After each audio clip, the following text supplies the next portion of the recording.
Dave Dolarhyde lies helpless on the deck. The blaze creeps towards him, but he can't move. Injured men scream in agony all around him. Everyone was terrified. The sights were horrible. The fire and the shrapnel. Everyone was fearful that they would be next. Dave looks back at the row of burning Skyhawks. Some of his fellow pilots are still trapped. I could see people running from the fire, people still in their cockpits. Defenseless against the fire that was around. 10:52 and 55 seconds. 94 seconds after the start of the fire, Gerald Farrier and his men are still battling the flames.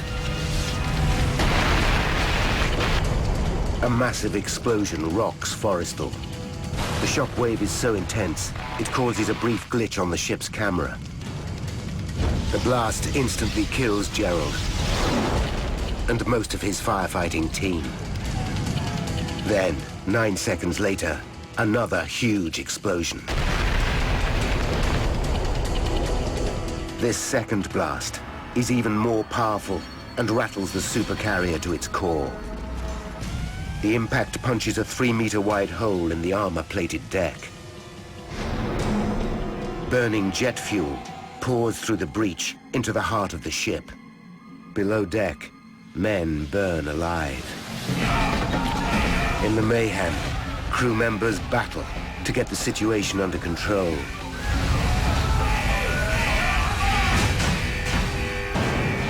(10:55 and 20 seconds). The fire has been blazing for almost 4 minutes. In the gun control room, Milt Crutchley and his men await orders, convinced that they're under attack. From here, they can fire the ship's 8 guns and fight back. Run, get some water. But black smoke seeps in and fills the room. Over here, help me seal up this door. They stuff wet rags into the door seals. Milt knows if they can't keep the smoke out, they'll die. Most people that die in fires, it's not from the flames, it's from the smoke. So even if you're away from the flames, the smoke can still kill you. Dave Dolarhyde still lies on the flight deck. But time is running out. He's got to get away before he's burned alive by the flames, or blown to pieces by another explosion. Adrenaline surges through his body, and despite suffering a broken hip and elbow, he forces himself to his feet. He can hear bombs sizzling behind him, but can he get clear in time? The fire was everywhere, and the thought going through your mind is to just escape. Dave makes it a few meters from the wreckage, when a third explosion blows him off his feet.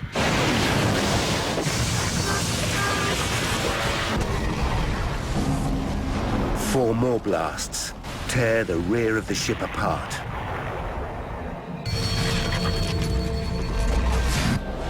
(10:57 a.m.) It's less than 6 minutes since the fire started, but the ship itself is now in serious danger of sinking. Condition 0 throughout the ship. Alarms sound, and watertight doors close all over the carrier. This is Condition Zebra, sealing off the damaged compartments to limit the spread of fire. But closing the hatches cuts off many escape routes. Milt Crutchley's men fear they are trapped. I'm the senior guy. They're looking to me, you know, are you going to get us out of this alive, or is this it? There is one exit. A hatch in the gun control room leads to a platform on the outside of the ship. Milt calls the bridge to check if the platform is safe. Man ready. Receiver set. He's told it's ablaze. He must find a different escape route. 10:58 and 20 seconds. Crew members spot Dave Dolarhyde's motionless body on deck. They haul him to his feet. To their astonishment, he's still conscious. He's dragged to safety. Just in time. They make it to the sickbay, But Dave fears the danger isn't over. We could hear the noises on the hangar deck above us, and we knew the fire was still raging. But fire is no longer the primary threat. The crew pump millions of gallons of seawater into the port hold of the ship to tackle the blaze. In a cruel twist, they're putting themselves in grave danger. USS Forrestal and 5,400 men are close to sinking. Every door is a dead end. Milt and his men are choking. He's got just minutes to save them, and himself. Knee knocker, guys. Back on the blazing deck, the shell-shocked crew now face another emergency. Forrestal's 73,000 tons is on the verge of toppling over portside. If she falls, 5,400 crew will go down with her. Frenzied crewmen rush to the fuel tanks to pump oil from one side of the ship to the other.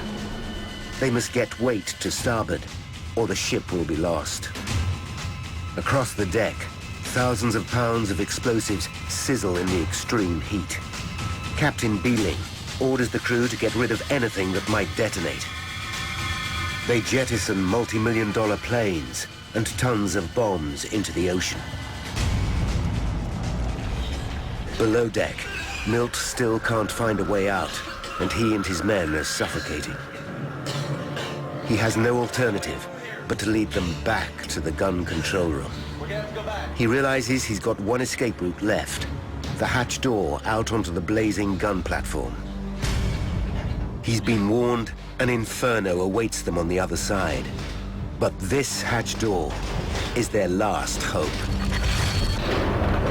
Instead of fire, there's fresh air. That first breath of fresh air, it's like an elixir of life, I guess you could call it. It just rejuvenates you. Somehow, this section of the gun platform has escaped the blaze. Milt and his men climb up onto the deck, exhausted but elated. The adrenaline quit, and so did we. The three of us, we didn't care anymore. We'd had our thing for the day, and all we wanted to do was just sit there and rest, breathe in the air, and just glad to be alive. 11:40 a.m., 48 minutes after the first explosion. Finally, the crew put out the fires on the flight deck. They pump enough oil across the ship to correct her listing. But it takes another 16 hours to extinguish the fires below deck. By 4 a.m. the following day, Forrestal's commander, Captain Beeling, makes an announcement to his crew. I want to let you know that Forrestal is again making 25 knots. At the end of 17 hellish hours, 134 men are dead. 161 men are seriously injured, many with horrific burns. The worst are airlifted to a hospital ship. I saw some horrible things, and many of my friends died. I was the only one in my flight of 4 to live that day. I was very fortunate to live. Crew members recover the body of Dave's best friend, Fred White, from the Gulf of Tonkin. Probably the very most difficult thing that any mother could do is to tell her children that their father is gone. The carrier begins a week-long journey to an American base in the Philippines for emergency repairs. The ship's tour of duty in Vietnam is over after just 5 days, and the Navy needs to find out exactly what caused the disaster. The day after the near sinking of the ship, the US Navy orders an in-depth investigation. The findings lead to a complete overhaul in safety procedures.